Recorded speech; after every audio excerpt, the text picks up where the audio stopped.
The miracle doctor won't be a kept man, my heart belongs ashore. Chapter 711. His blade slashed with incredible speed and ferocity. It seemed as if it could tear through the air itself. Kiran just raised an eyebrow slightly and said, "So, you're Ichiro Matsubara, one of the three great masters from Sunland." Ichiro Matsubara paused, his tone harsh. "How do you know me?" "Your little tricks. How could I not know?" Kiran didn't say that it was Lindsay Ludwig who had informed him. Damn it. Ichiro, feeling disregarded, grew furious, and his attacks became more frenzied. With one strike, rocks split, trees fell, and even the birds were harmed by the force of his blade. Ichiro demonstrated his formidable strength right from the start, intent on killing Kiran on the spot. Although Kiran was anxious, he wanted to gauge the true capacity of one who claimed to be one of Sunland's top 3 masters, so he didn't counterattack immediately but dodged instead. Seeing that Kiran didn't retaliate under his fierce attacks, Ichiro felt further insulted and became even more enraged. He unleashed a series of 7 slashes, his unique skill 7 slash over waves, but not a single one touched Kiran.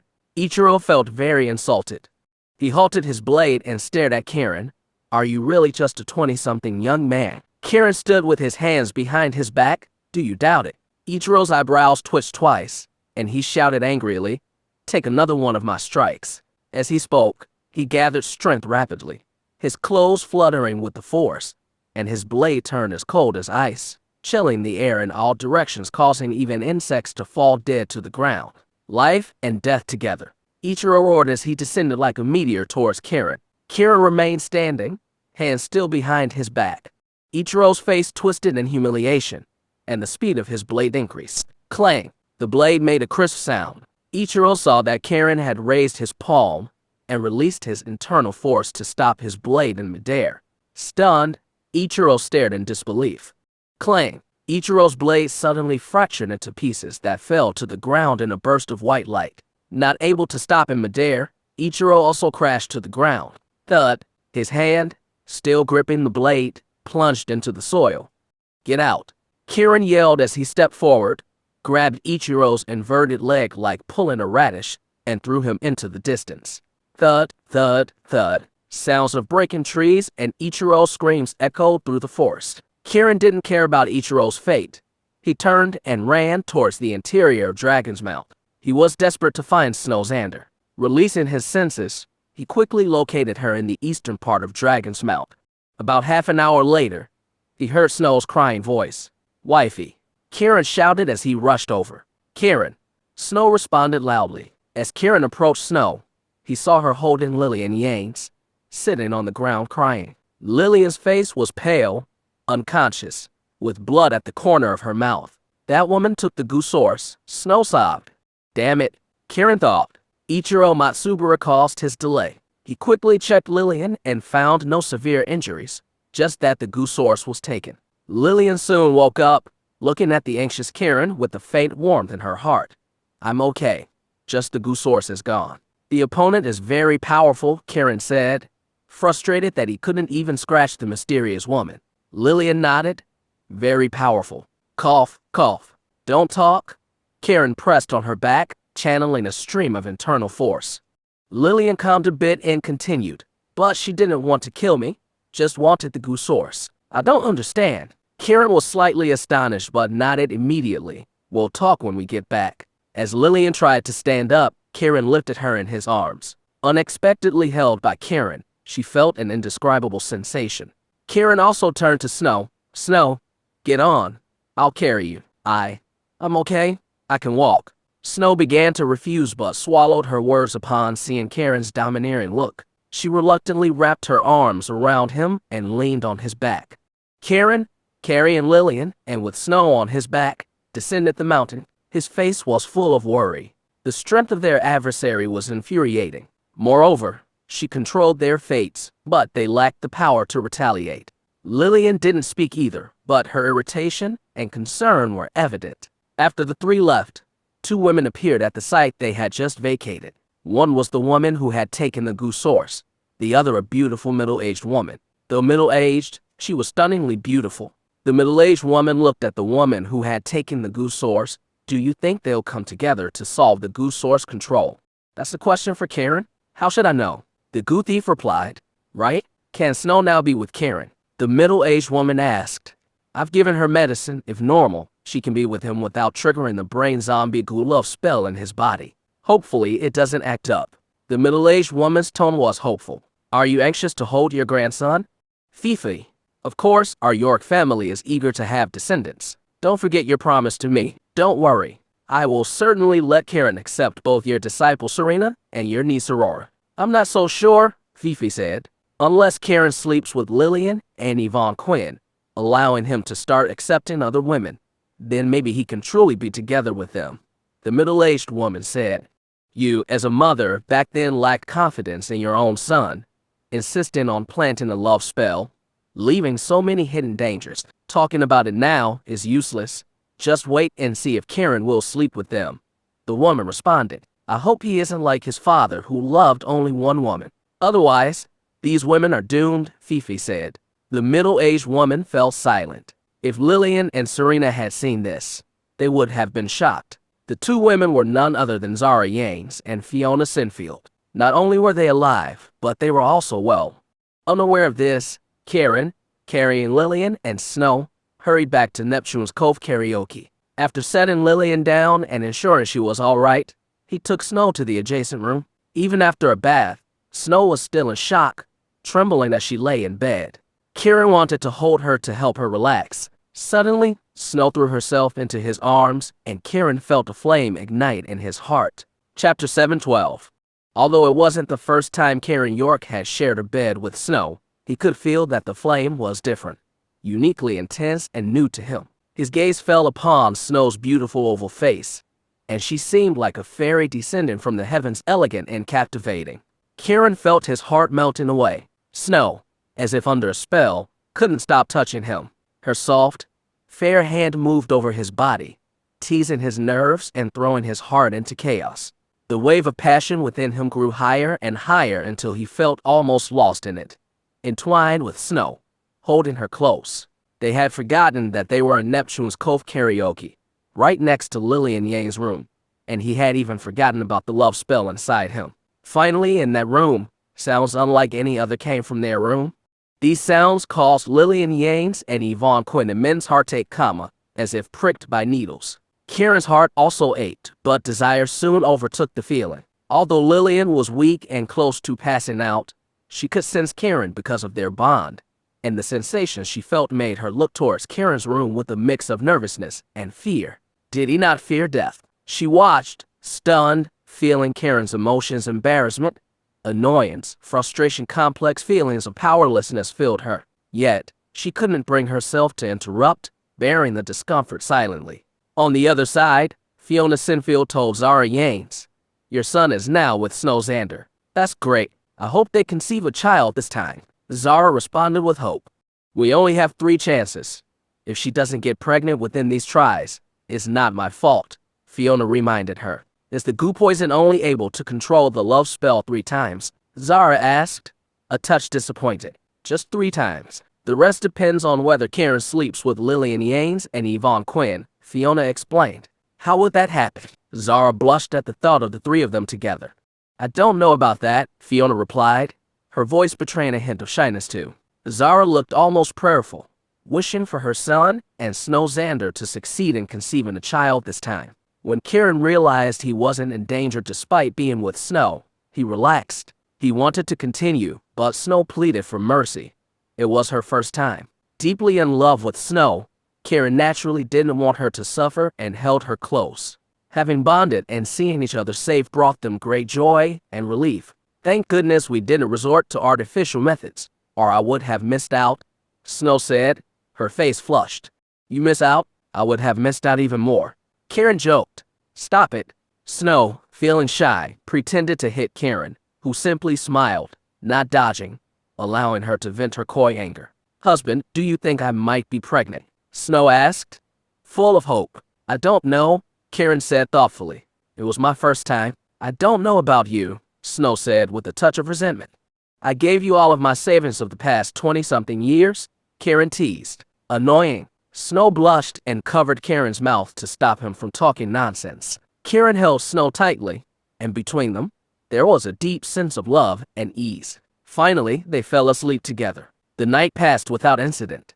Kiran and Snow, Lilian, and Yvonne all were safe and sound. The only difference was that Lilian and Yvonne could feel the changes in Kiran and Snow's hearts, even during the process, which filled the two women with frustration and helplessness. The next morning, Kiran got up and saw Snow was still asleep. He quietly got up to check on Lilian's health. Lilian woke up at the sound of the door and Kiran's footsteps, but she pretended to be asleep. Kiran looked at the sleeping Lilian and felt a sense of shame. Although being with Snow was normal for a married couple, he had also promised to marry Lilian and Yvonne. Seeing Lilian now, the guilt naturally welled up inside him. Suppressing his restless thoughts, he walked over, took Lilian's left hand, and placed it in his palm, preparing to take her pulse. "There's no need. I'm fine," Lilian said coldly, pulling her hand away. "Lilian, sis, you're awake," Kiran said with an awkward smile. Lilian didn't respond, just turned over, her back to him and ignoring Kiran. "Lilian, sis, I'm with Snow now. You're not in danger, are you?" Kiran asked, even though he felt the question was silly. Lilian was more heartbroken and annoyed. If she were not okay, could she be lying there safely?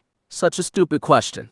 She didn't answer. "Now that the love spell hasn't harmed us, we don't need to worry about it anymore," Kiran said, not wanting to delay Lilian's youth and happiness. "Anything else?" Lilian asked coldly. "That's it." Kiran knew she was annoyed. "Then leave. I want to rest," Lilian demanded. Kiran nodded and stood up to leave. "This matter is over. You don't have to worry about the love spell between us anymore," Lilian reminded him. "Okay, Lilian, sis," Kiran said, feeling ashamed. Tears of pain and complexity flowed from Lilian's eyes. Kiran left quietly, feeling guilty and not knowing how to explain. They both thought that the love spell had been resolved and felt relieved. With mixed emotions, Kiran returned to Snow's room to find her waking up, struggling to sit up, her face showing pain and sorrow. "Take it easy." Kiran quickly went to help. "You big bully." Snow slapped Kiran's hand and said fiercely, "Let me tell you, you are not allowed to touch me for a month." Kiran, supporting Snow, looked at his hand curiously and asked seriously, "Wifey, am I not touching you now, jerk?" "I don't mean that kind of touching." Snow's face turned beet red. "Then what?" Kiran asked mischievously.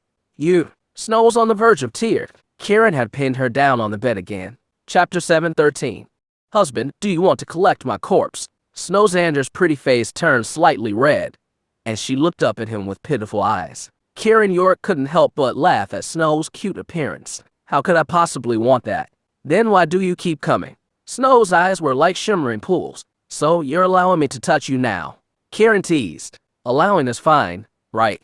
Snow's cheeks flushed as she spoke. Kiran's face showed a triumphant smile, and he released Snow. "Husband, how soon will we know if I get pregnant?" Snow asked with a blissful smile as she wrapped her arms around Kiran. "We're together now. There's no need to rush about the pregnancy.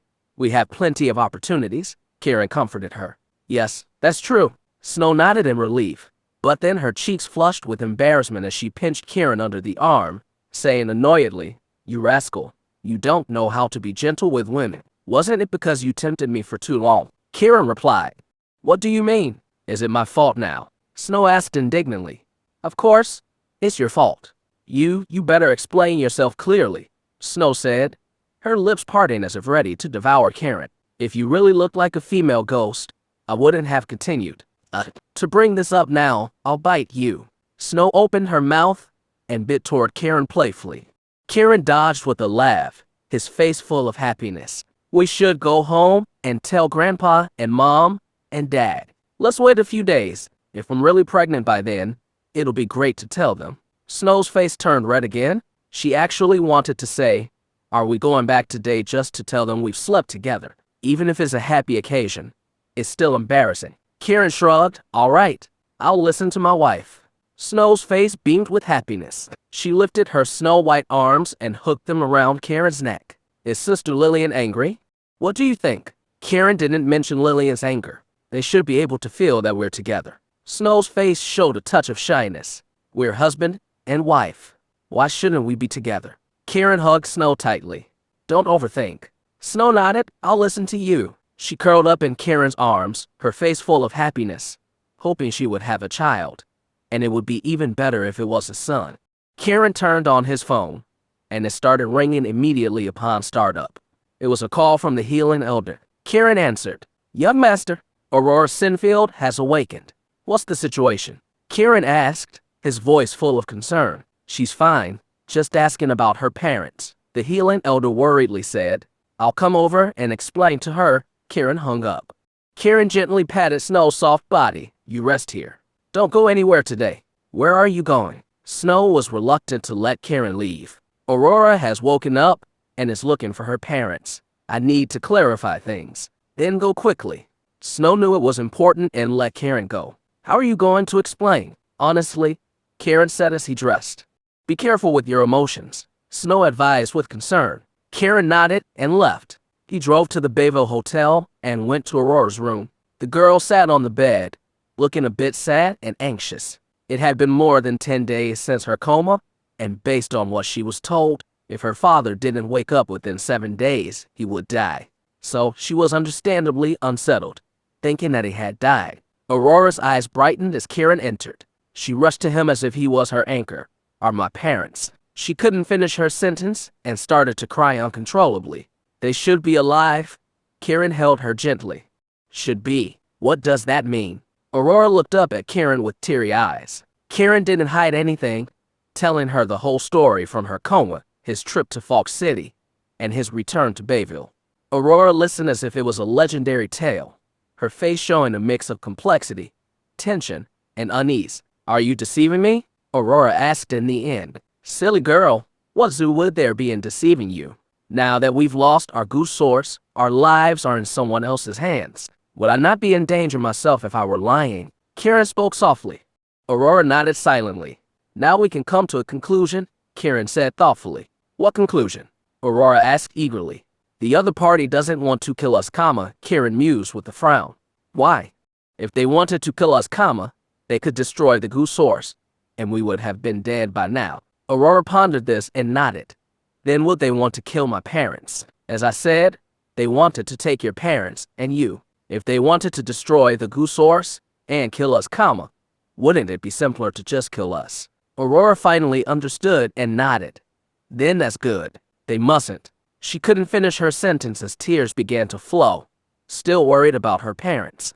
You should go back to school for now. You're still in Bayville. Contact me anytime if there's an issue, Kiran arranged. Could you promise to help find my parents? Aurora asked tentatively. Don't worry, Kiran patted her head. If I can't find them, I, Kiran York, will repay with my life. Thank you, brother Kiran. Aurora hugged Kiran, crying into his shoulder. Kiran gently patted her back, calming her down before she finally drifted off to sleep. Kiran laid Aurora down carefully and left the room. Yvonne Quinn was already waiting for Kiran at the door. Seeing Yvonne smirk, he knew she was referring to his night with Snow. He didn't mind and casually said, It seems our love spell has lost its effect. Yvonne didn't speak, just watched Kiran for several seconds, then suddenly laughed. What's so funny? Kiran was curious. Kiran, your life seems pretty tragic. Yvonne laughed even more joyfully. What do you mean? Kiran asked urgently. Was it happy to be with Snow, Xander? Yvonne asked with a smile. Kiran frowned. If I tell you something, you might be depressed to death. Yvonne's smile deepened. Kiran sensed something was wrong and quickly asked, What is it? The first time is wonderful, but it's a pity. Yvonne shook her head, full of smiles. Tell me quickly. Kiran pulled Yvonne, asking eagerly. Kiss me first. Yvonne glanced at Kiran. I'm leaving. Kiran started to walk away, feeling like Yvonne was toying with him.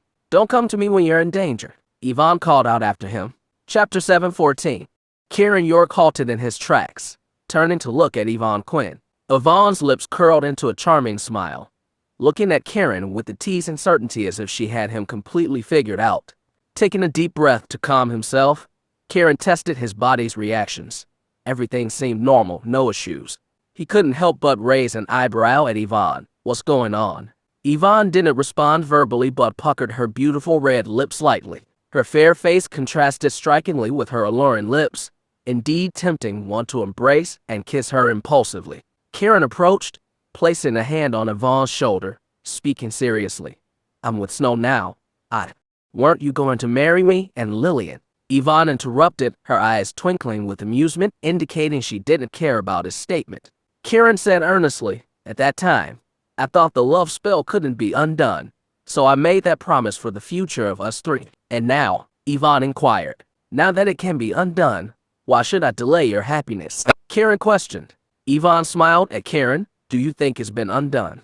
Kiran nodded. If it hadn't been, how could Snow and I have been together yesterday without any consequences? Ha! Yvonne laughed lightly, her smile growing more pronounced.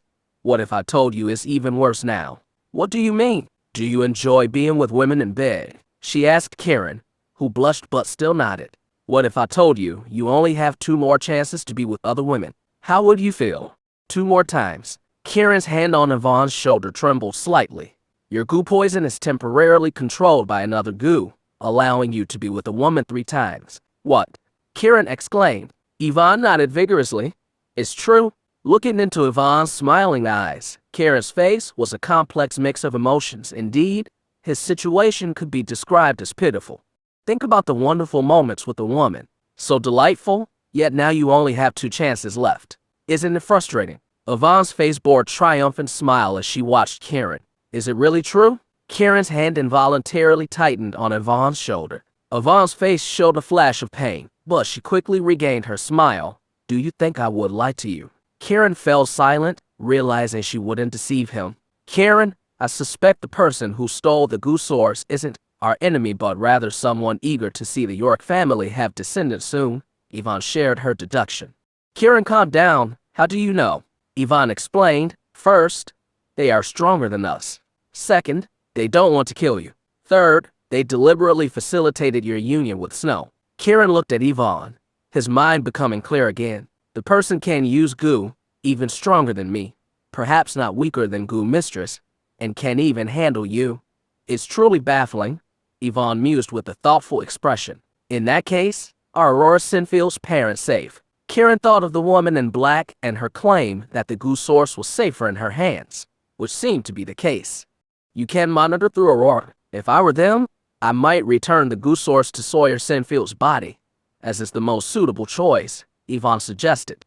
Kiran fell silent before nodding. I understand. Now you need to cherish these 2 opportunities. If Snow becomes pregnant after one time, you might consider letting other women have children to help the York family, Yvonne teased with a laugh. Kiran's good mood vanished, and he glared at Yvonne before turning to leave. You can also be with me and Lilian, so there's no danger to life, Yvonne called after him, her feet propped up. Kiran was almost speechless with frustration. Kiran drove off to the Shangri-La Hotel in a bad mood, seeking out the Yasuda Corporation people to vent his frustrations. He pushed open Aida Misa's room door. Kiran, Aida and the others in the room exclaimed in surprise. Kiran's gaze locked onto Ichiro Matsubara first. He was the one who had delayed him significantly yesterday. Ichiro's right hand was wrapped in bandages. He had clearly been injured when it plunged into the soil, and his body bore multiple wounds. Seeing Kiran, Ichiro looked furious and frustrated. A few Sunland men had already drawn their swords and prepared to attack. Those who don't want to die, kneel. Kiran scanned the Sunland men with a cold command. Damn it, one of them cursed, leaping forward with a fierce strike at Kiran. Lying on the hospital bed, Ichiro, seeing his subordinate attack, closed his eyes in despair. Crack! The wailing of the attacker followed the clear sound of a blade breaking as he fell to the ground, bleeding profusely.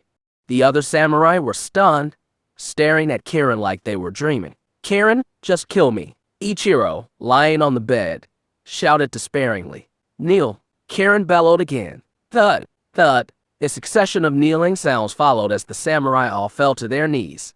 Kiran turned his gaze to Aida. Aida, feigning anger, shouted, Kiran, you're too arrogant. We, the people of Sunland, will definitely kill you. Call Yasuda right now. If he doesn't send me 50 billion immediately, you all die. Kiran stated coldly. The kneeling samurai gasped in shock. Kiran, just kill me. Ichiro shouted from the bed again, unable to move.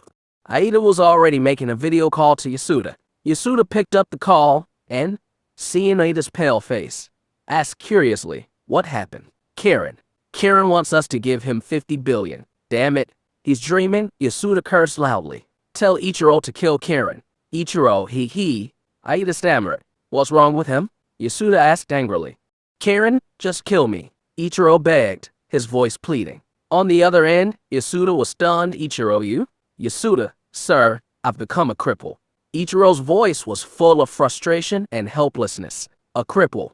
Yasuda thought he had misheard. Aida had already turned the phone camera towards Ichiro and the kneeling samurai. Seeing this scene, Yasuda's head buzzed with rage. Damn it. Why are you kneeling? If they don't kneel, they die. Kiran's patience was running thin as he spoke indifferently. Chapter 7:15. Damn it. Yasuda was furious. Cries of despair from the samurai filled the room. Aida screamed in shock, her phone capturing the scene of the screaming samurai. As Yasuda watched through the video call, Kiran York slowly lifted the man by the neck. The samurai's legs kicked wildly in the air, like a chicken struggling for life in his final moments. But his neck was already twisted aside, his body limp, now just a corpse. You? Yasuda stuttered, watching the scene unfold, filled with sorrow and anger. 50 billion. I'll release these people, or they'll all end up like him, Kiran said coldly.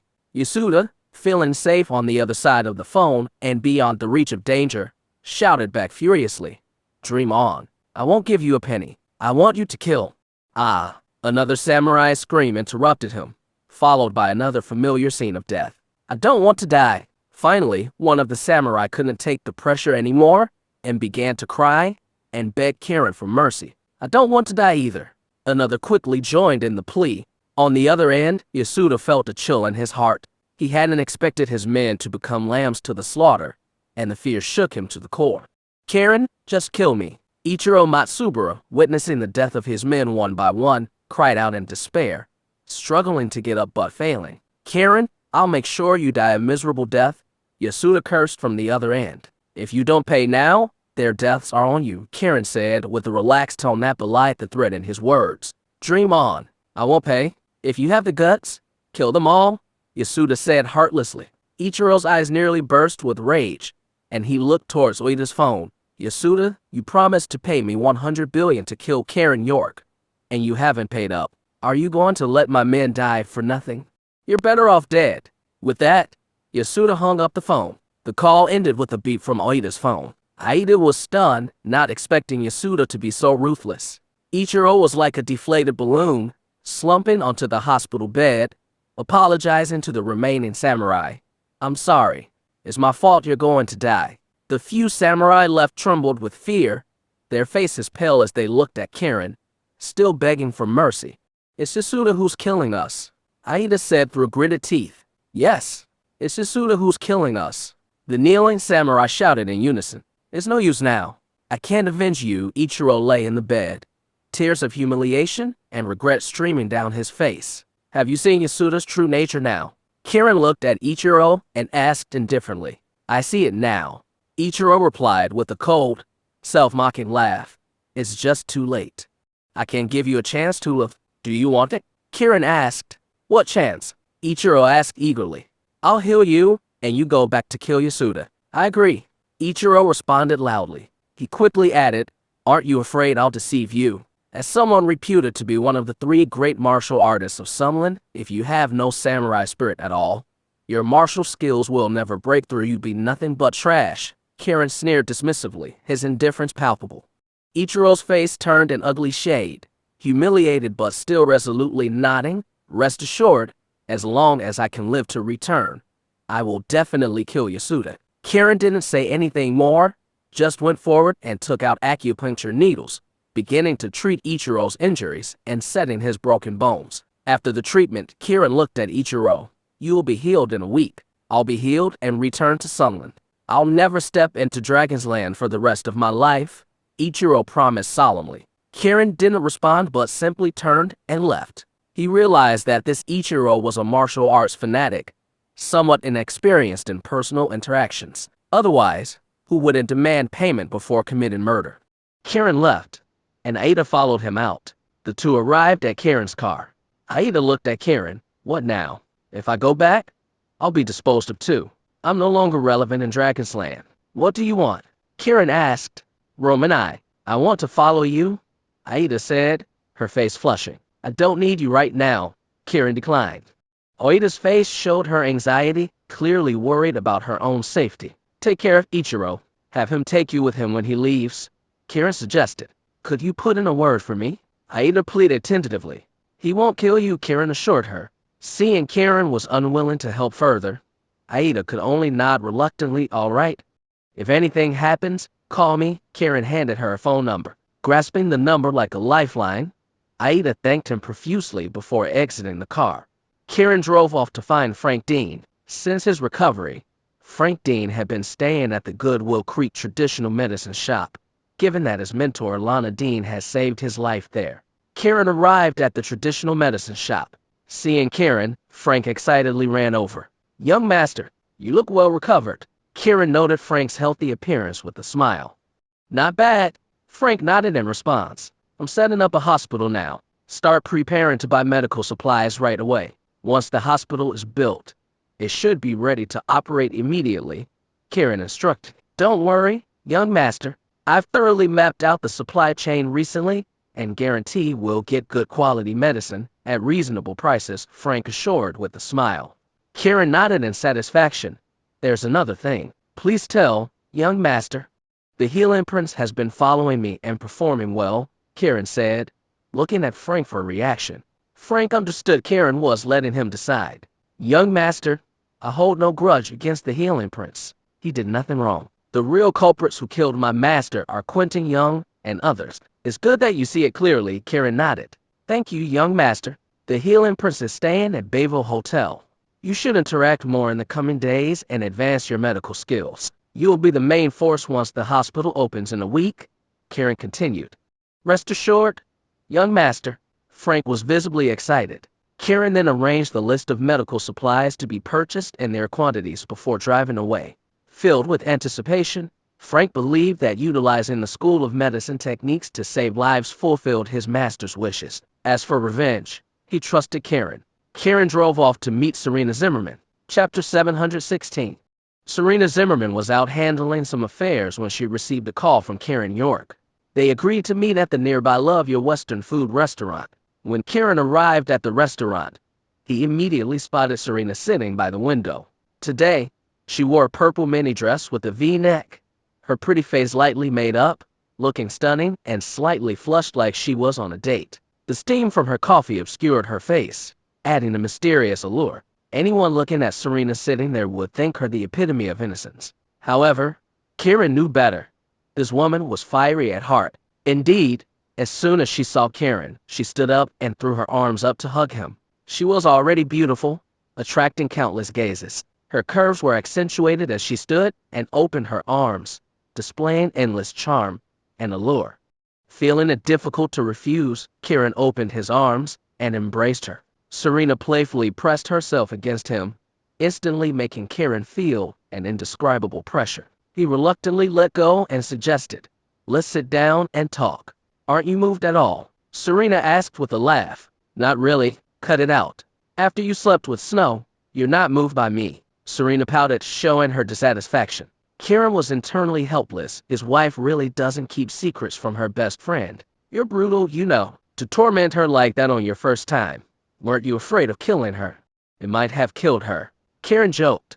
Serena burst out laughing. If you got it right on the first shot, I'd admire you. She gave Kiran a thumbs up, her black nail polish gleaming under the light, seductive and beautiful. Kiran fixed his gaze on it. Serena didn't retract her hand but just gently swayed it. Pretty, isn't it? Serena, your master isn't dead, right? Kiran suddenly asked out of nowhere. Serena's hand trembled midair, and her face changed slightly, but she quickly composed herself. What are you talking about? Seeing Serena's calm reaction, Kiran became even more certain. He grabbed her hand firmly. Tell me, where's your master? What nonsense are you spouting? Serena tried to pull her hand away, annoyed. Isn't she in the Moy Cemetery? You know that. You little liar. Kiran suddenly raised his voice. What are you saying? Serena became even more flustered. I'm holding your hand now. And if you weren't nervous, you'd probably throw yourself into my arms. Look at you, all tense. That means I'm right? Your master isn't dead. Kiran stared at Serena intensely. Knowing she had slipped up, Serena was inwardly annoyed but smartly retorted. I was just upset because you slept with Snow. It's not for the reason you think. Still lying. Kiran's voice turned colder. I'm not lying. Let's go. Kiran stood up, pulling Serena along. What are you doing? Serena struggled to break free. Buddy, what are you doing? At that moment, a man's sarcastic voice interrupted, blocking Kiran's path. Kiran and Serena looked up to see a well-dressed man. His face a mix of disdain, angry at Kiran for pulling Serena. The lady doesn't need to be afraid. I'll protect you. The man smiled and nodded. I'm Joshua Carter, from Dragon City. He finished with an elegant smile, extending his hand toward Serena. Serena didn't take his hand, thinking, who is this idiot? Hearing the surname Carter, Kiran immediately thought of the late Miles Carter he had met in Falks and smiled mockingly at the thought of another fool courting death. Seeing that Serena didn't take his proffered hand, Joshua's face slightly changed, but he maintained his graceful smile and then turned his gaze to Kiran. Let go of the lady. Kiran didn't let go but instead pulled Serena closer. Fancy her? Yes, Joshua admitted boldly. She's my woman. Kiran held Serena tight. She doesn't belong to you. A wave of happiness surged in Serena, and she nestled closer to Kiran. Joshua's expression changed slightly as he looked at Serena. Your friends? Serena nodded. Yes, sorry. I was out of line, Joshua said, then turned and walked away, showing real class. Kiran watched Joshua's retreating figure, a slight smile on his lips. Could the Carter family be coming to Bayville for revenge? Thinking of revenge, he was actually looking forward to it. He preferred his enemies all in one place, easier to handle. Kiran and Serena walked out. Kiran, I'm not feeling well, Serena said, her eyes darting around. Where does it hurt? I'll check it for you. Kiran knew this woman was trying to escape. Seeing that Kiran was watching her closely, Serena panicked and lied. I need to use the restroom. No problem. I'll come with you, Kiran said casually. I need to use the restroom. Serena raised her voice, thinking Kiran hadn't heard her clearly. Since you'll let me sleep with you eventually, what secrets could there be? What's there to be afraid of in going to the restroom? Kiran said with a mischievous grin. Pervert. Sick pervert. Serena stomped her foot, frantic about what to do. Kiran clearly intended to find out about her master, and wouldn't rest until he did. Serena, we know each other well? Just tell me, or you know the consequences, Kiran said with a smile. You? Serena was furiously angry. Kiran kept his gaze fixed on Serena. Serena didn't speak, just looked back at Kiran. Kiran didn't look away, the two staring at each other like a couple quarreling on the street. However, it was Serena who was tense. She knew well that Kiran was not easily fooled. His confident and composed demeanor left her feeling inexplicably panicked. After a full minute, Serena clenched her teeth and bit her lip. Do you really want to know? Yes. Then sleep with me? Thinking of Kiran's love for Snow Xander, Serena was sure this would work. Kiran whistled, pulling Serena toward the car. Serena was stunned. What did this mean? Was he really going to sleep with her? She became even more nervous. Kiran held her hand more firmly, seemingly ready to head to bed. Chapter 7:17. Serena Zimmerman was genuinely frightened now. She struggled with all her might to free herself from Kiran York's grip, exclaiming, I really need to use the restroom. Let's go, Kiran declared, and, to her alarm, he hoisted her up to carry her back to the restaurant as though he intended to escort her to the restroom himself. In her heart, Serena screamed in despair. She was done for. She realized she had become the focus of Kiran's attention. Desperate, she made a bold move and leaned in to kiss him. However, Kiran turned his head away, asking coldly, I thought you needed the restroom. Why use your mouth instead? Serena couldn't help but laugh at his comment. Your mouth is like a trash bin. Good thing it's not a toilet, Kiran retorted, holding Serena close and looking at her sternly. If you don't tell the truth today, do you know what will happen? Don't worry. Even if you were to force me, I wouldn't tell. Serena, seeing no way out, became fearless. Really? Not afraid? Kiran was somewhat disappointed that his intimidation had no effect. Not afraid. Serena was resolute. Fine.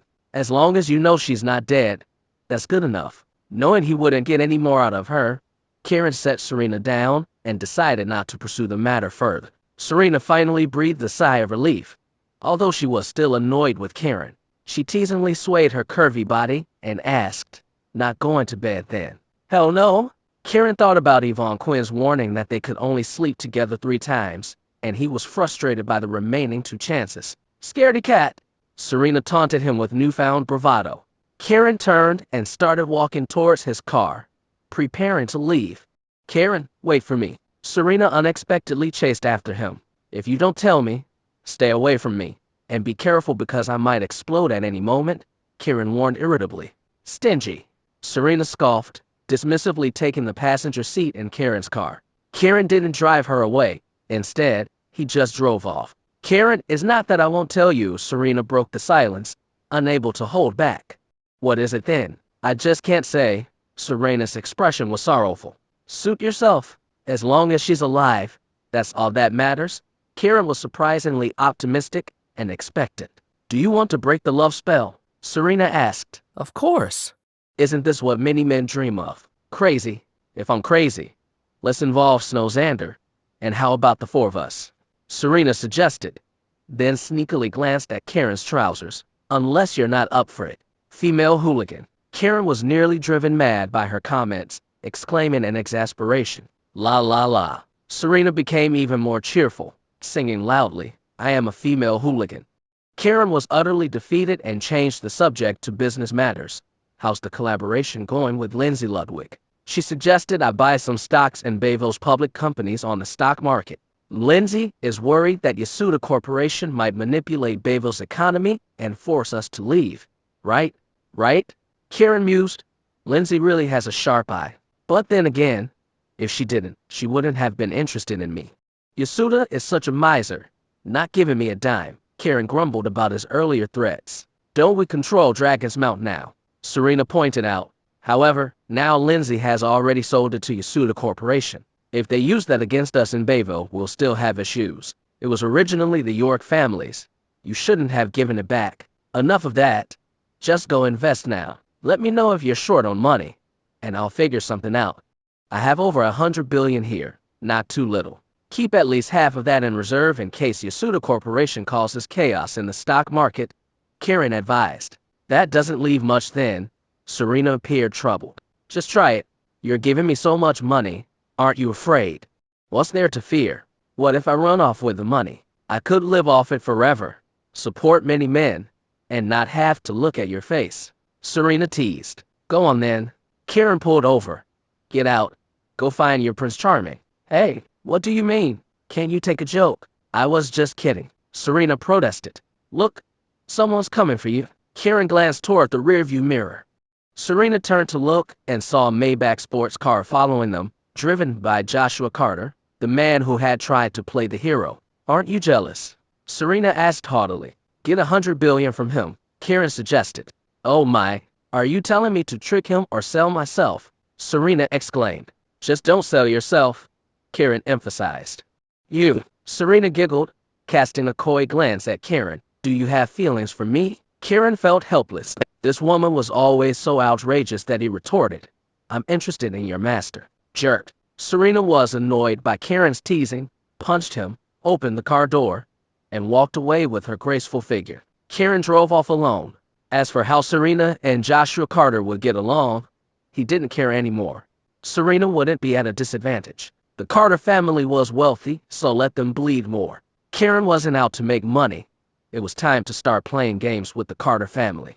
After all, to develop the pharmaceutical industry, he had to bring down the largest pharmaceutical family in Dragon's Land. Defeating them wouldn't always involve brute force. Joshua Carter was a pawn he wanted to put into play.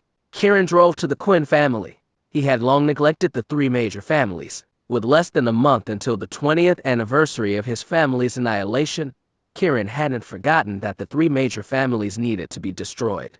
Henry Quinn saw Kiran enter, and quickly stood up from the wicker chair, his originally rosy face turning instantly pale, the relaxed swaying of his chair stopping, his face now filled with vigilance and nervousness. "Young Master York," Henry Quinn stammered. Kiran sat in Henry Quinn's wicker chair, assuming the role of the master, while Henry Quinn looked more like a subordinate. Kiran looked at Henry Quinn's sweaty face. "Is the Quinn family ready?" Young Master York, can't you spare my life? Henry Quinn asked pleadingly. Chapter 718. Kiran York remained silent, merely watching Henry Quinn, with the cold smirk that clearly conveyed his unwillingness to forgive. A trace of despair appeared in Henry's eyes as he took a deep breath and spoke despondently. Young Master York, why not annihilate the Imperial Dragon? They are the true culprits. We are just scapegoats, tools in their hands. He swallowed hard before continuing. Now that Yvonne is with you, and she really likes you, you wouldn't kill her, right? She is, after all, a member of our Quinn family. You see, Henry tried to establish a kinship with Kiran. Whether I kill her or not is between her and me. Right now, this is about the three major families and me. Don't confuse the issue, Kiran responded. Henry's expression immediately dimmed, and he fell silent, lost in thought. Kiran simply continued to rock the wicker chair without speaking. Young Master York, is there no chance for us to survive? Henry asked, unwilling to give up. Do you want to live? Kiran countered. Yes, Henry responded, seeing a glimmer of hope and not lying about it. I can give you a chance to live. Thank you, young Master York. Please, tell me, on the day the York family is buried, you will wear him and carry the coffin, Kiran said, his eyes moistening as he remembered the tragic death of his family members. There's no problem with that, Henry quickly agreed. Each family will give me 50 billion, buying your lives for 3 years. 50 billion, Henry exclaimed. Yes, 50 billion. Kiran paused. If, after 3 years, my hatred has subsided, you will have saved the three major families. If not, then I'm sorry. Thinking of the money, although it pained him, Henry nodded immediately.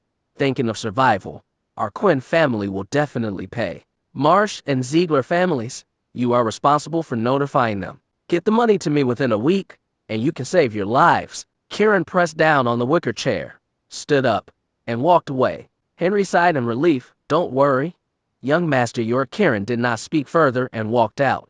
Henry saw him off and finally relaxed when Kiran left. He turned to sit on the wicker chair. Crash! The chair shattered into countless pieces. Henry trembled, his mind flashing back to Kiran pressing down on the chair. Could it be?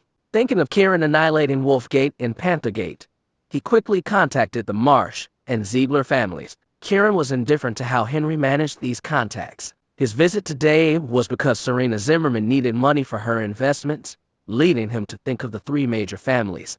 Over the years, the three major families had made a lot of money in Bayville, and now it was time for them to contribute to maintaining stability. As for Kiran himself, he was not concerned about the amount of money. His focus was on trapping all his enemies together and dealing with them collectively. With Power Hub Investment Group holding shares in Yasuda Corporation, their investment was like delivering themselves to his doorstep. And if the Imperial Dragon, the secret backer of the three families, made a move, so much the better. Kiran planned all this in his head and decided to wait for his enemy's arrival. He then went to Neptune's Cove karaoke. Xander was exhausted and still asleep, so he went to Lilian Yanes' room. No longer having the goo source, Lilian was gradually recovering. Kiran began to play the Joyful Odyssey in her room. Stop playing, Lilian suddenly shouted, visibly annoyed. Kiran stopped and held down the harp strings, looking at Lilian. Why are you playing like that? It's just painful to listen to, Lilian chided.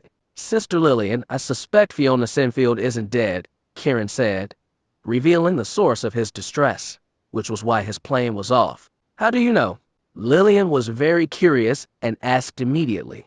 Kiran explained that Yvonne Quinn had told him he could only be with a woman 3 times before the love spell triggered, and he also mentioned Serena Zimmerman's strange reaction. Lilian, who had been lying weakly in bed, seemed to gain strength from this news and sat up quickly, looking at Kiran. Then do you think your mother could still be alive? Hearing this, Kiran's face paled instantly, and a strange light flickered in his eyes. What are you and Xander together for now? Lilian analyzed. For a child, Kiran said gravely. Right? Hoping for a child. Lilian stood up. Based on your deduction, if Fiona Sinfield isn't dead, she wouldn't care whether you're with Xander or not. But if Snow was with you yesterday, that means someone must have asked her too. Kiran lit up at Lilian's analysis. If someone could persuade Fiona Sinfield, it could only be my mother. Lilian nodded. I think so too. Could they both be alive? Kiran's expression became excited. I don't know, but I think it's very possible. Yet they were supposedly dead, Lilian speculated. Great. Kiran rejoiced, his eyes moist but unable to help asking if they're alive. Why would they hide? Enemies behind the scenes. Lilian's expression grew colder. Kiran fell silent. All these years, your mother hated the people who killed your York family deeply.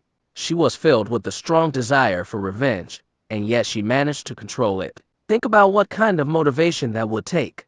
Lilian prompted Kiran to consider. The enemy is too powerful, only able to contain them, right? Kiran asked tentatively. I'm not sure, but I think it's possible. Lilian's eyebrows furrowed tightly. Your relationship with Imperial Dragon is so tense that there should be deep-seated hatred, but their lack of revenge is abnormal. As for Power Hub Investment Group, they haven't overreacted either. Instead, they are watching Lindsay Ludwig flirt with you. Again, this is abnormal. Kiran pondered for a moment, then looked at Lilian.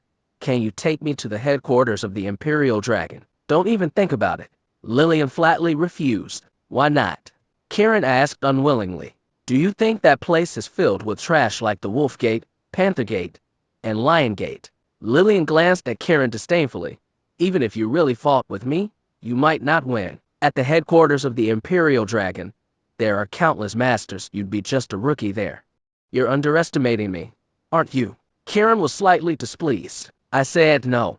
And that means no. Lilian's tone became firmer. Sister Lilian, you're worried about my safety, right? Kiran tried to probe differently. Think whatever you like. Lilian scoffed and shook her head. You think using this method can lure your living mother out?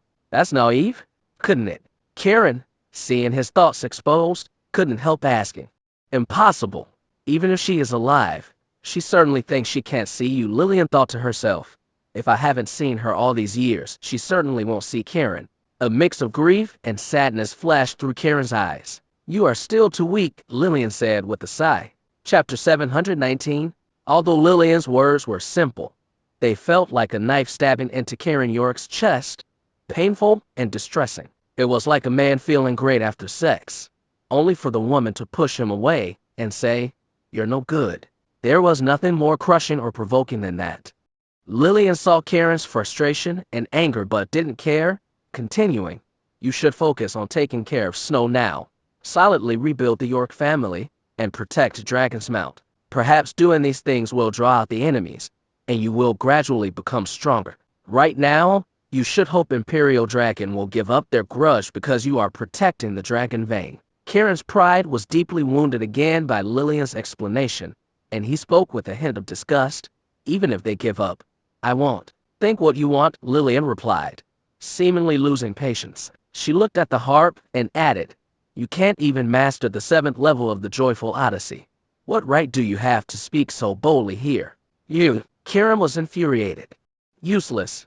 Lilian raised her voice, not quite satisfied, but in her heart, she felt the same sadness, for she hadn't mastered it either. In truth, she was also calling herself useless. She wished more than anything to ease Kiran's worries and to be of service to him. Stung, Kiran turned and left, heading to Xander's room. Seeing Kiran's upset expression, Snow got up and quickly asked, What's wrong? Nothing. Let's go, Kiran said, lifting Snow in his arms and striding off. I can't walk by myself, Snow said, seeing Kiran's state in speaking up. Kiran didn't let go. Instead, he held her even tighter. They came out just in time to see Lilian exiting. Sister Lilian, Snow called out shyly. Lilian glanced at Snow and said, Don't keep clinging to Kiran. Let's see if you can get pregnant this time. She didn't wait for Snow's response and walked away. Snow was stunned, her face turning red as if she had stolen someone else's man. Kiran watched Lilian's retreating figure, his heart filled with complex emotions. Lilian was essentially saying Snow still had 2 more chances to sleep with him, clearly worried Snow might not get pregnant this time and planning for the next opportunities. He held Snow closer, his resolve strengthening to remove the goo poison and be with his wife, Snow Xander, forever. The 2 left, and Kiran drove home. Snow really needed to rest. Kiran had almost drained her, and she had even developed a psychological shadow. Back home, Kiran set Snow down and went next door to Mrs. Wilson's house, hoping she would make lunch. When he arrived, he saw Mrs. Wilson hurriedly hanging up the phone. "Mom, what's wrong?" Kiran asked curiously. "Nothing, nothing." Mrs. Wilson smiled. Kiran was curious but felt it inappropriate to pry further. So he simply said, "Mom, please bring lunch for me and Snow." "Okay, I'll start cooking right now," Mrs. Wilson said, heading quickly to the kitchen. Kiran sat in the living room, watching towards the kitchen, feeling something was off. Recalling the last time he saw Mrs. Wilson worshiping his family members in the wardrobe, he went into the bedroom to check again. Especially with the thought that his mother might be alive, he was filled with emotion. Entering the bedroom, Kiran opened the wardrobe and found the shrine inside missing. Kiran was stunned. Mrs. Wilson had said she'd been worshiping for many years, so why was it gone? Thinking of Mrs. Wilson's earlier panic, Kiran's expression became complex, even wary. He came out of the bedroom and looked towards the kitchen, noticing Mrs. Wilson cooking while wiping away tears. "Mom, what happened?" Kiran suddenly entered, asking. "Nothing, nothing." Mrs. Wilson didn't turn around, but her voice and movements became even more flustered. "Why are you crying if it's nothing?" "I'm not crying. I'm just wiping sweat." Mrs. Wilson turned around, forcing a smile. Kiran could see the moisture and swelling in her eyes. "Where's Rain?" She went to work," Mrs. Wilson stammered. "What exactly happened?" Kiran raised his voice suddenly. "Clatter." Mrs. Wilson dropped the kitchen knife she was holding in fright. "Mom, is Rain in danger?" Kiran stepped forward and grabbed Mrs. Wilson's hand. Mrs. Wilson suddenly burst into tears. "What's wrong?" Kiran was frantic. "Kiran, Mrs. Wilson seemed to struggle with her words. "Tell me what's going on." "Kiran, Rain has gone to Sunland." "What is she doing there?" Kiran was shocked. Mrs. Wilson seemed to lose her balance and was about to fall. Kiran quickly supported her. "Let's sit in the living room and talk." They moved to the living room, where Mrs. Wilson sat down, wiping her tears. "Kiran, Rain's father is Blake Frost." Kiran grew more curious. Mrs. Wilson was mentioning this for the first time. "He's also from Imperial Dragon," Mrs. Wilson spoke gravely. "From Imperial Dragon." Kiran's expression showed shock. Mrs. Wilson nodded. Blake Frost was the top expert of Imperial Dragon. Top expert. Kiran's mind nearly short-circuited. Mrs. Wilson nodded. "He came to the York family to kill us, but upon seeing the righteousness of the York family, he didn't act. He was also injured at the time. His old injuries flared up, and he fell ill in our home." Mrs. Wilson's face turned slightly red. "Your parents asked me to take care of Blake Frost, and during that half year of caregiving, we developed feelings and had Rain." Kiran nodded, understanding but still anxiously asked, "So why did Rain go to Sunland?" Mrs. Wilson replied, "Blake Frost's illness hasn't fully recovered. He received news that someone was going to destroy Dragon's Mount and went to protect it. After that, he disappeared." Kiran didn't interrupt, waiting for Mrs. Wilson to continue. "He left, and has been many years with no news." Mrs. Wilson wiped her tears. "On the day the York family was annihilated, your mother told me Blake Frost had gone to Sunland to retrieve the stolen Imperial Dragon sword. He was killed in Sunland, and his body was turned into a specimen, displayed at the Ninja Association of Sunland, becoming a point of pride for them." "What?" Kiran's eyes flashed with anger. "I had a dream about Blake Frost last night. He was silently crying, and I couldn't help crying out loud. Rain heard it and went to Sunland to retrieve her father's remains." Mrs. Wilson wiped her tears. "Just now, when you came in, I was on the phone with her. She's already in Sunland, preparing to go to the Ninja Association. I'm worried." Mrs. Wilson was sobbing uncontrollably. "Damn it." Kiran stood up abruptly. "Mom, please take care of Snow for me. I'm going to Sunland now." Without waiting for Mrs. Wilson to respond, Kiran turned and rushed out of the house, heading for the airport. Chapter 720. In the airport's departure lounge, Kiran York, having purchased his ticket and waiting for the boarding time, dialed Lilian's number. "What is it?" Lilian asked coldly on the phone. "Sister Lilian, what's the situation with Blake Frost?" Kiran's tone was heavy. "How do you know about Blake Frost?" Lilian responded with surprise. Kiran became even more certain that the matter of Blake Frost was a complex issue within the Imperial Dragon.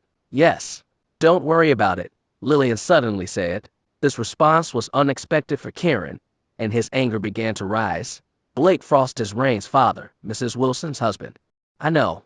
Why didn't you tell me?" Kiran angrily demanded. "This is an Imperial Dragon matter. It's none of your business, Lilian reminded him again, annoyed. I'm already at the airport and have bought a ticket to Sunland, Kiran declared. Are you crazy? Lilian's voice carried an unprecedented mix of concern and anger. Rain went to Sunland alone. I have to go. You come back here, Lilian, although knowing her words might be futile, still said them. I don't care about the relationship between Blake Frost and the Imperial Dragon. For Rain, I must go, Kiran stated resolutely. Kiran, you are really seeking your own death. Anger was evident in Lilian's eyes. All of you and the Imperial Dragon are useless, not letting such a hero's remains return to his homeland. I am ashamed for you. Kiran hung up the phone in a rage. His eyes were filled with sharp anger and determination. He had made up his mind to brave any danger to retrieve Blake Frost's body. On the other end, Lilian clenched her fist tightly, anger and hatred apparent in her eyes.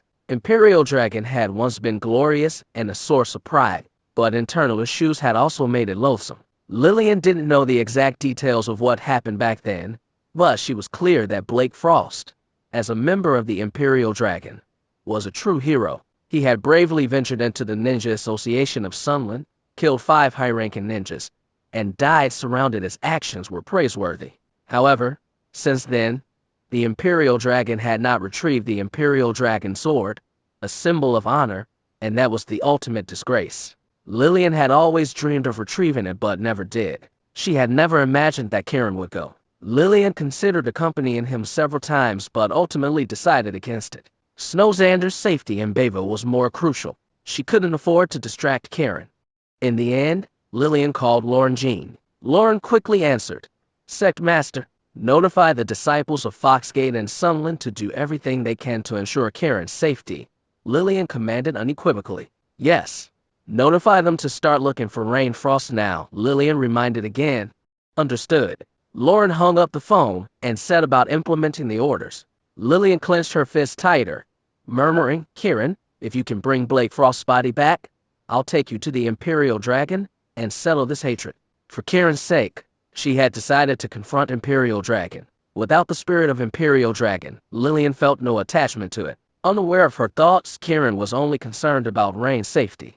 He called Xander, Serena Zimmerman, and the Healing Elder, among others, asking them to ensure Bayville's stability and safety. Everyone was deeply concerned for Kiran's safety, though they didn't express it. At the Ninja Association of Sunland, which represented the pinnacle of Sunland's ninjutsu and a symbol of the country's martial prowess, Rain appeared composed. She was unaware of the place's dreadful reputation. Who is it? Someone stepped forward to stop Rain. Suppressing her grief and tears, Rain said, I want to see your president. To see our president. The ninja looked at Rain and saw a very beautiful woman in a white dress and a black mourning band on her arm. He asked in a deep voice, You're not from Sunland. I'm from Dragon's Land, Rain stated calmly. What are you here for? The ninja, impatient and showing vigilance, asked. I am Blake Frost's daughter. I want to bring back my father's body. Rain tried to control her tears as she spoke. The ninja was momentarily stunned. Blake Frost's body, turned into a specimen and placed here, was well known and even used in their ninja honor education. That Blake Frost, once regarded as the top expert of the Imperial Dragon from Dragon's Land, had died here was a source of immense pride for Sunland, regardless of how he was killed. I don't know martial arts. I'm just an ordinary person from Dragon's Land, a person here to retrieve her father's body, Rain said earnestly in the face of the ninja's suspicion. Wait while I report this. The ninja, seeing that Rain was just an ordinary person, lowered his guard and turned to go inside. The interior of the Ninja Association was eerily quiet as if no one was there. The ninja entered the main hall and gently knocked on the door. Mr. Nakamura, I have something to report. What is it? The door didn't open, but a voice came from inside. A Dragon's Land woman has come to the door, claiming to be Blake Frost's daughter, wanting to take his body back, the ninja reported. Blake Frost's daughter. The door creaked open, and a short man with a goatee came out. The man's checkered Sunland attire was quite colorful. Mr. Ono, does she know martial arts? Nakamura asked. No, she's just an ordinary Dragon's Land woman, Ono hurriedly reported. An ordinary woman wants Blake Frost's body from here. Nakamura seemed to think it was a huge joke, and answered with sarcasm. Yes, Mr. Nakamura, send her away. Just say we don't know anything, Nakamura instructed, then turned to go back inside. As he was about to enter, he suddenly stopped. Actually, let her kneel here for a day and a night. If she can endure that, we'll consider it. Ono's eyes lit up, understanding that Nakamura was just humiliating a Dragon's Land person. Blake Frost was once the top expert of the Imperial Dragon from Dragon's Land. It was a disgrace that his remains had not been reclaimed for years. Now, letting Rain, an ordinary woman, kneel here begging the Sunland Association would be an even greater disgrace to Dragon's Land if word got out. And they were only giving her what she wanted. Mr. Nakamura is brilliant, Ono praised. Then go and notify her, Nakamura said confidently. Hi, Ono responded and quickly left. Nakamura slightly raised his eyebrows, a look of satisfaction and confidence on his face. Ono came out to see Rain standing there with tears, looking inside. Ono felt no sympathy. Instead, his face showed a smug smile.